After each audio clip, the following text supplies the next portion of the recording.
I never thought working at the Henderson Ranch would change my life forever.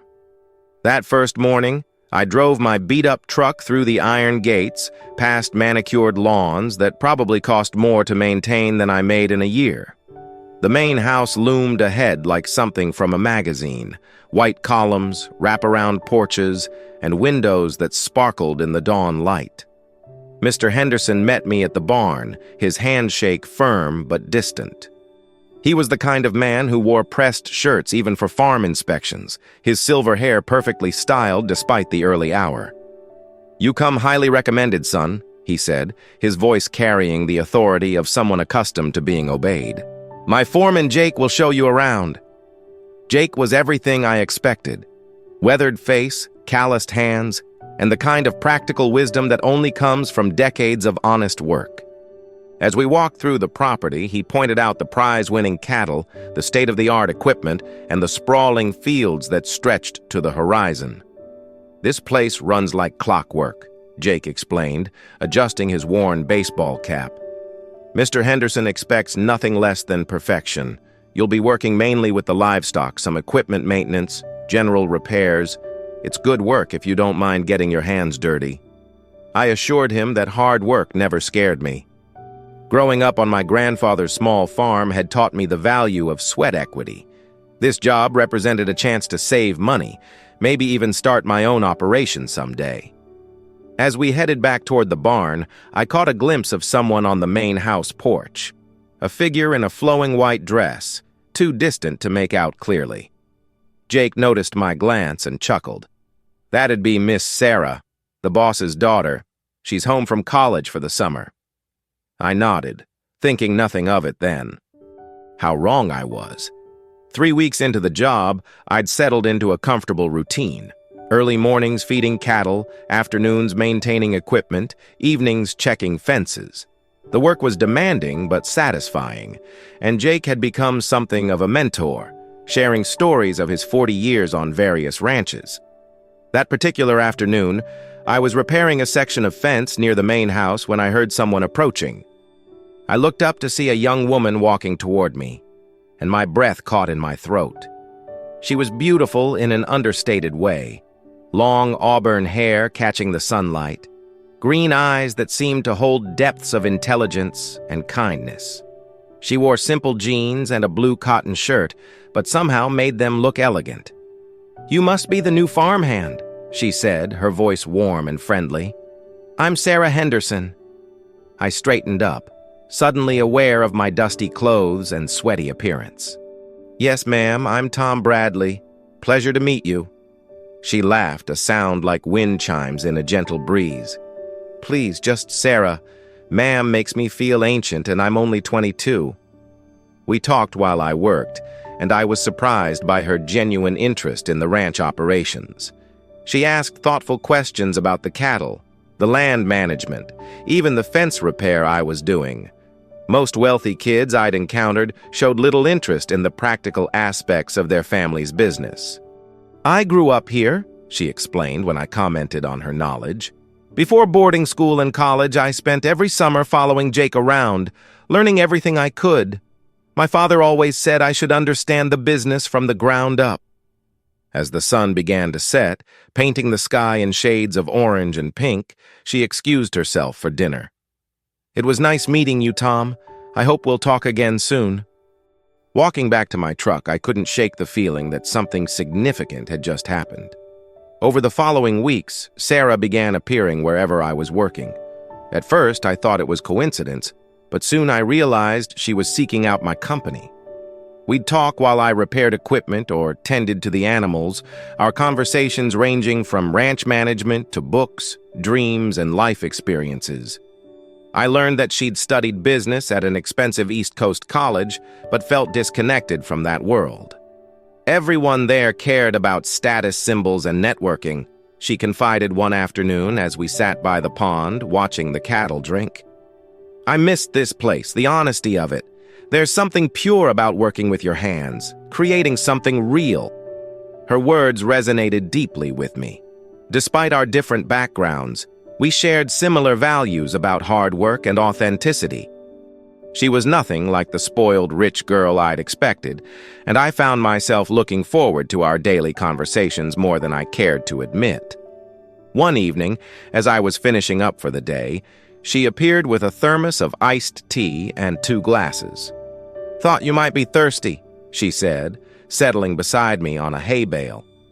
We talked until the stars came out, sharing stories of our childhoods, our hopes for the future. I told her about my grandfather's farm, how losing it had motivated me to work toward owning land again someday. She spoke about feeling trapped between her family's expectations and her own desires for a simpler life. "Sometimes I wonder what it would be like to just disappear," she said softly, gazing up at the star-filled sky. "Start over somewhere new, where nobody knows your last name or cares about your family's money." I wanted to tell her she could disappear with me, but I held my tongue. The gulf between our worlds seemed insurmountable, and I was just a farmhand with big dreams and empty pockets. Still, something was growing between us, something that felt both wonderful and dangerous. Summer was reaching its peak when everything changed between us. I was working late one evening trying to fix a broken water pump before the next day's heat made the task unbearable. The barn was quiet except for the soft sounds of animals settling for the night and the rhythmic clank of my wrench against stubborn bolts. "You're working awfully late," Sarah's voice came from behind me, making me jump slightly. I turned to find her silhouetted in the barn doorway, the setting sun creating a golden halo around her figure. She'd changed from her usual jeans into a simple sundress that made her look ethereal in the soft light. "This pump won't fix itself," I replied, wiping sweat from my forehead with the back of my hand. "The cattle need water, especially in this heat." She moved closer, watching me work with that same genuine interest she always showed. "You care so much about this place," she observed. "More than some people who actually own ranches." "It's good land," I said simply. "Deserves to be treated right." We fell into comfortable conversation as I worked, but there was something different in the air tonight, an electricity that made every accidental touch of our hands feel significant. When I finally got the pump working again, the relief and satisfaction must have shown on my face. "You did it!" Sarah exclaimed, clapping her hands together. Without thinking, I reached out and pulled her into a celebratory hug. For a moment, we stood there in the dim barn light, suddenly aware of how close we were. I could smell her perfume, feel the warmth of her body against mine. When she looked up at me, her green eyes reflecting the last rays of sunlight, I knew I was lost. I leaned down and kissed her, gently at first, then with growing passion as she responded.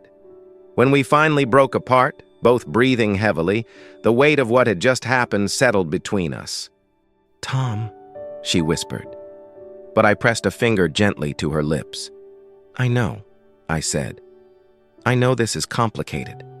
After that first kiss, we couldn't stay away from each other.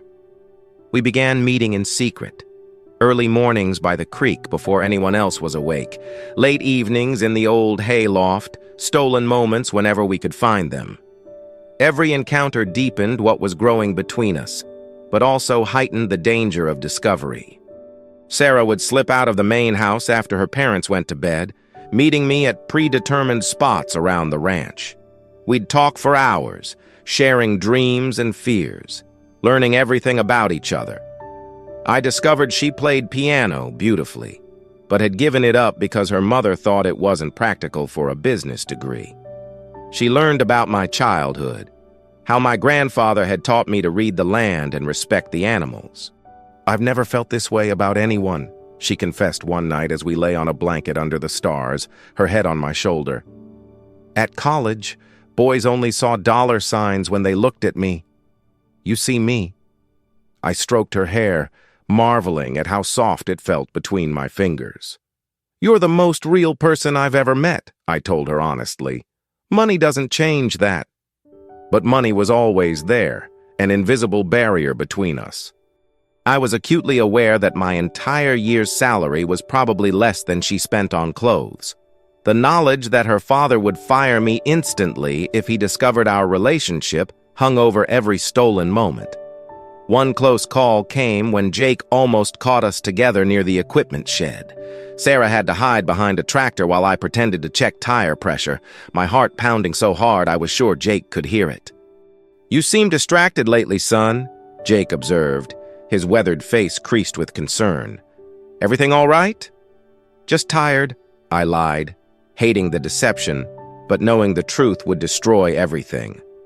After he left, Sarah emerged from her hiding spot, and we looked at each other with the sobering realization that we were playing with fire, but neither of us was strong enough to stop. August brought scorching heat and a drought that tested everyone's patience. The cattle clustered around water sources, and even the hardiest ranch hands moved slowly in the oppressive temperatures. It was during this challenging time that Sarah and I finally admitted what we both knew, but had been afraid to say. We were in the old barn loft, seeking refuge from the afternoon sun, when she turned to me with tears in her eyes. "I love you, Tom," she said simply. "I know it's crazy, I know it's impossible, but I can't pretend anymore." The words hit me like a physical blow, not because they were unexpected, but because hearing them made everything real. I pulled her close, breathing in the scent of her hair, feeling the rapid beat of her heart against my chest. "I love you too," I whispered into her ear, "more than I ever thought possible." We held each other in the dusty silence of the loft, both understanding that this declaration changed everything. Love wasn't just a feeling anymore, it was a choice, a commitment that would require sacrifices neither of us had fully considered. "What are we going to do?" Sarah asked, pulling back to look into my eyes. "My parents will never accept this. They have plans for me, expectations." I cupped her face in my hands, my thumbs gently wiping away her tears. "I don't know," I admitted. "But I know I can't lose you. We'll figure something out." She nodded, trying to smile through her tears. "Maybe we could leave together, start fresh somewhere else, where nobody knows us." The idea was tempting, but impractical. I had no money saved, no prospects beyond ranch work. Running away would mean asking her to give up everything for an uncertain future with a man who had nothing to offer but love. "Let's not make any hasty decisions," I said carefully. "Maybe there's another way." But even as I said the words, I knew we were heading toward a collision that would test everything we felt for each other. Our secret couldn't last forever. On a sweltering Thursday evening in late August, as Sarah and I sat by the creek sharing quiet conversation and stolen kisses, we heard the unmistakable sound of boots on gravel. We sprang apart just as Mr. Henderson emerged from the tree line, his face a mask of cold fury. "Sarah Elizabeth Henderson," he said, his voice deadly quiet. "Get in the house, now!" Sarah's face went pale, but she lifted her chin defiantly. "Daddy, I can explain." "There's nothing to explain," he cut her off, his steely gaze shifting to me. "I can see exactly what's been going on here." I stood up slowly, my hands raised in a gesture of peace. "Mr. Henderson, sir, I know how this looks, but—" "You're fired," he said flatly. "Pack your things and get off my property. If I see you here again, I'll have you arrested for trespassing." Sarah stepped forward, tears streaming down her face. "You can't do this! I love him!" The words seemed to hit her father like a physical blow. His composure cracked for just a moment, revealing the hurt beneath his anger. "Love?" he spat. "You think this is love? He's using you, Sarah. Can't you see that?" "That's not true," I said firmly, finding my voice. "I would never—" "Don't." Mr. Henderson's voice was like ice. "Don't say another word. You've done enough damage." He turned back to his daughter, his expression softening slightly. "Sarah, honey, you're young. You don't understand how the world works. This man has nothing to offer you but heartache." "He offers me honesty," Sarah shot back, her voice breaking. He sees me for who I am, not what I'm worth. Mr. Henderson's jaw tightened. Get in the house, Sarah. We'll discuss this when you've had time to think clearly. As Sarah reluctantly walked toward the main house, she turned back to look at me one last time. The pain in her eyes nearly broke my heart. I wanted to run after her, to fight for what we had, but I knew it would only make things worse. Mr. Henderson waited until she was out of sight before speaking again. You have 1 hour, he said coldly. Then I want you gone. I packed my few belongings in a daze, my hands shaking as I folded clothes and gathered tools. Jake appeared in the doorway of the small bunkhouse where I'd been staying, his expression grim. Heard what happened, he said quietly, leaning against the doorframe. I'm sorry, son. I looked up from my duffel bag, seeing genuine sympathy in his weathered face. Did you know? About Sarah and me? Jake nodded slowly. Suspected for a while. The way you two looked at each other, the way she started showing up wherever you were working. He paused, choosing his words carefully.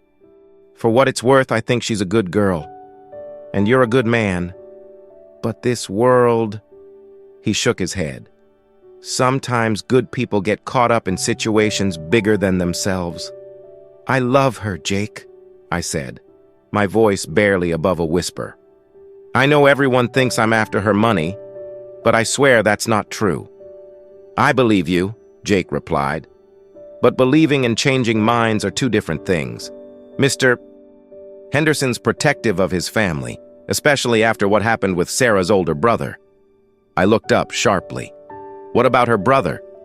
Jake hesitated, then seemed to decide I deserved to know.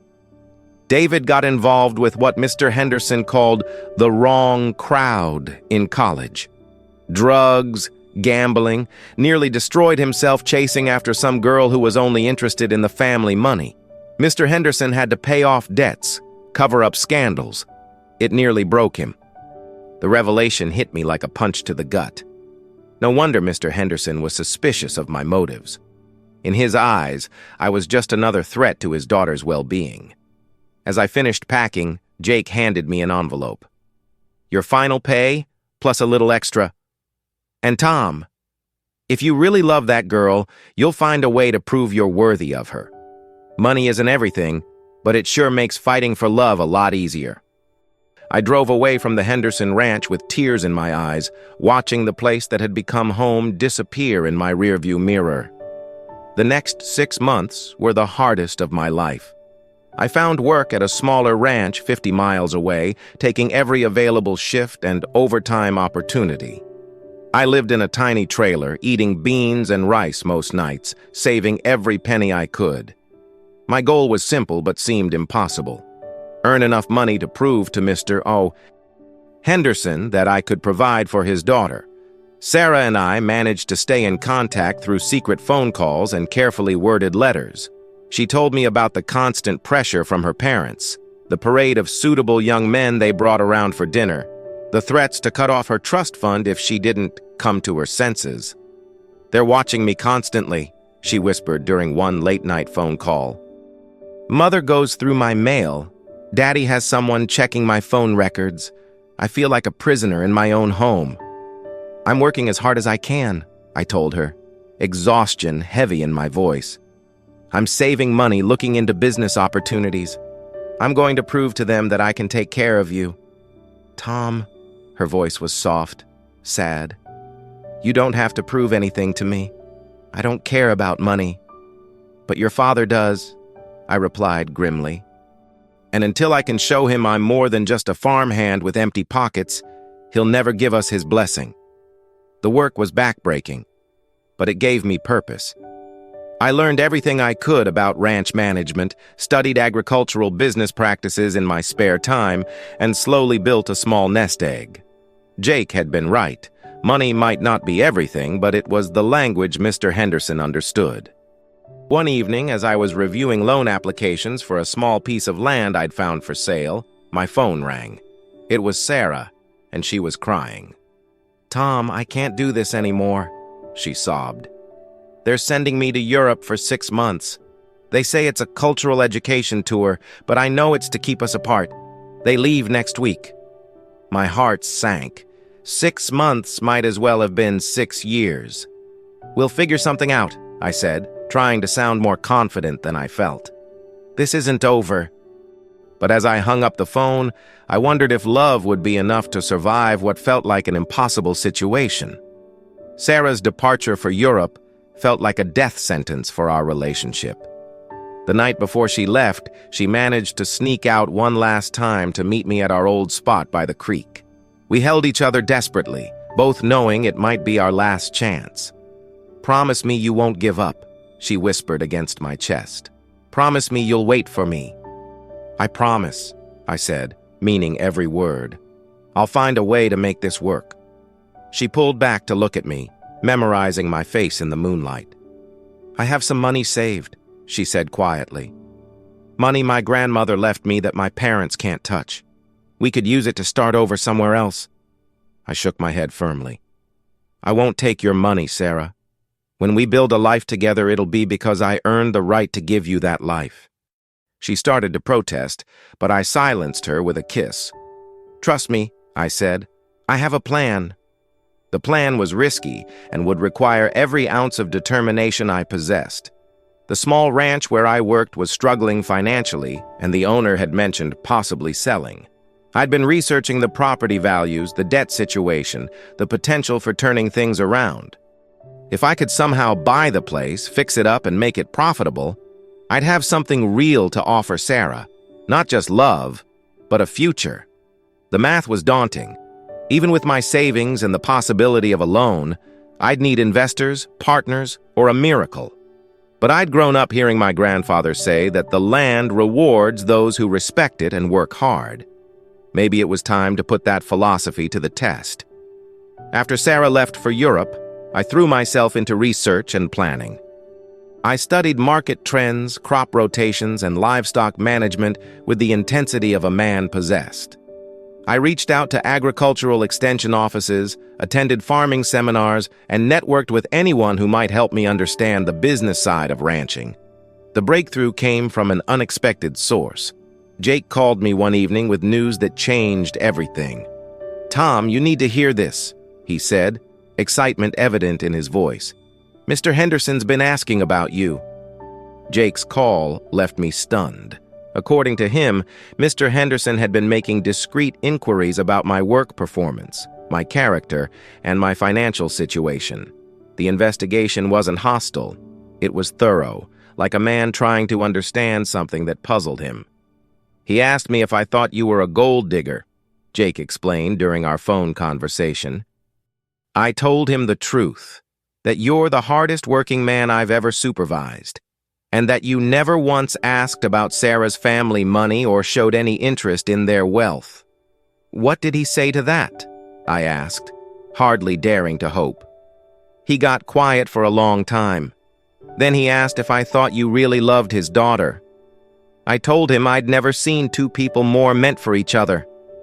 The conversation gave me courage to do something I'd been considering for weeks.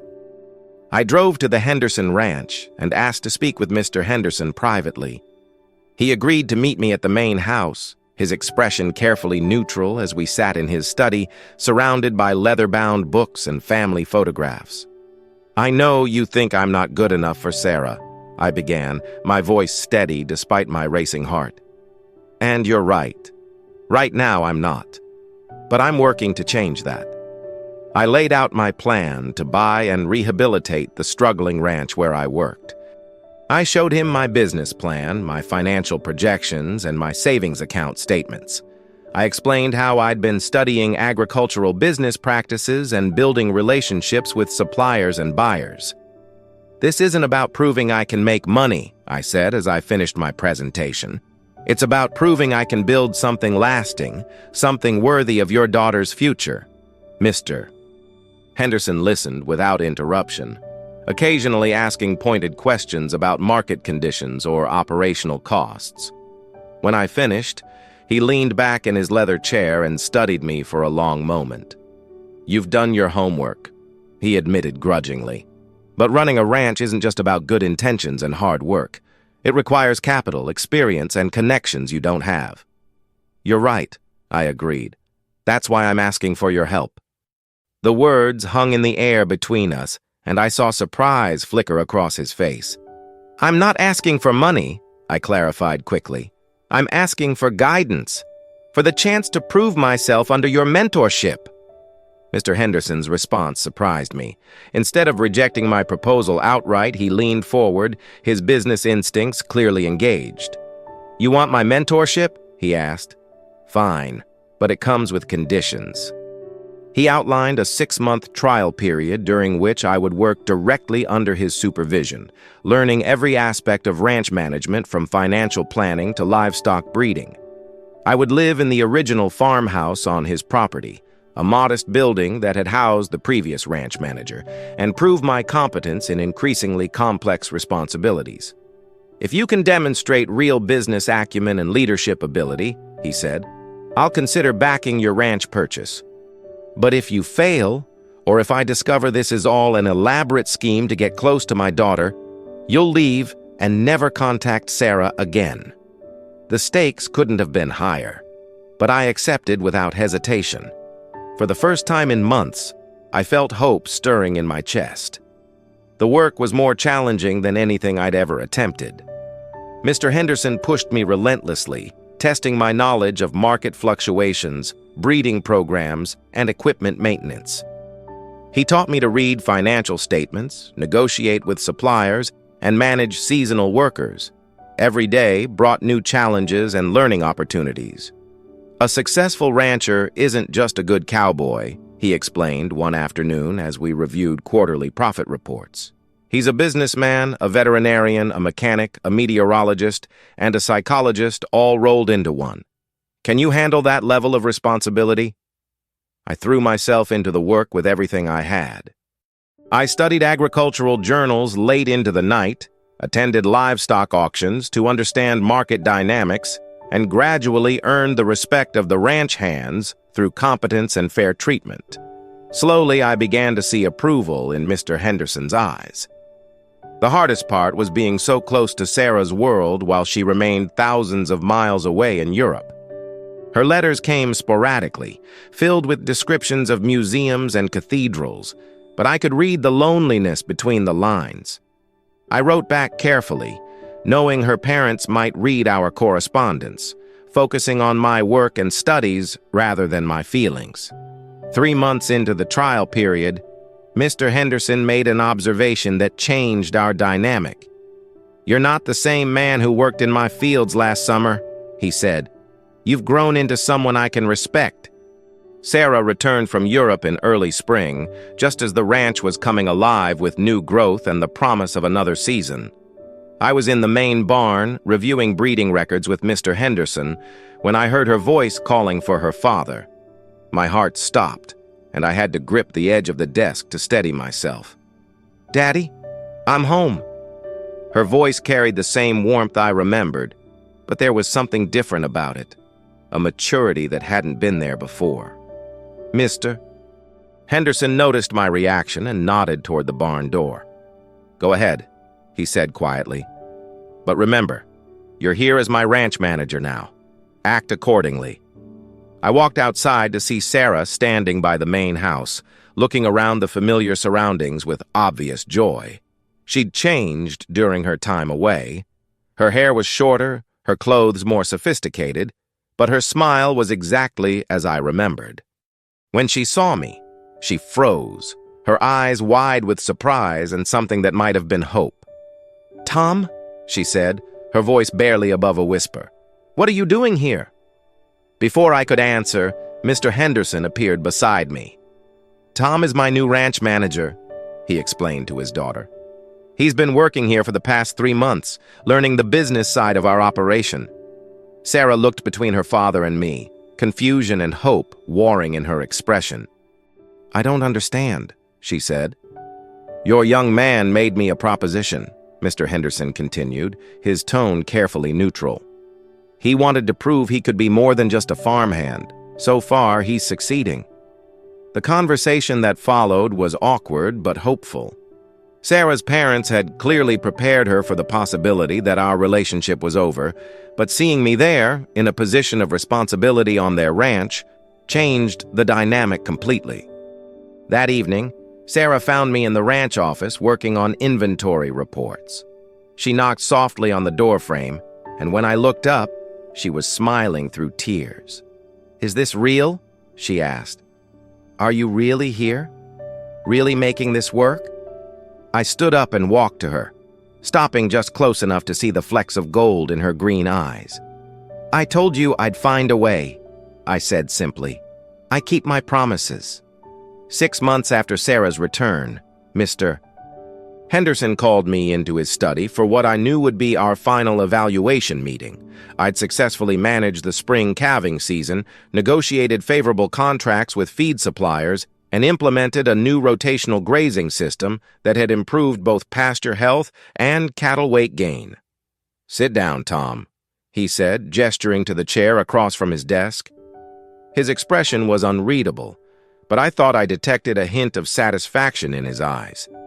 "You've exceeded my expectations," he began, pulling out a thick folder.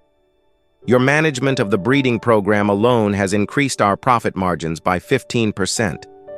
The workers respect you, the cattle are healthier than they've been in years, and you've demonstrated genuine business acumen." He paused, studying my face. "More importantly, you've shown me that your feelings for my daughter aren't based on what she can give you, but on who she is. That matters more than any financial projection." My heart was pounding as he continued. "I'm prepared to back your ranch purchase with some conditions. You'll start with a partnership arrangement. I'll provide the capital, you'll provide the management and sweat equity. After 5 years, if the operation is profitable, you can buy out my share." I could hardly believe what I was hearing. "Mr. Henderson, Thank you. You won't regret this." He held up a hand. "There's one more thing. I'm also prepared to give you my blessing to marry my daughter, if that's what you both want." The words hit me like lightning. I dreamed of this moment but had hardly dared to believe it would actually happen.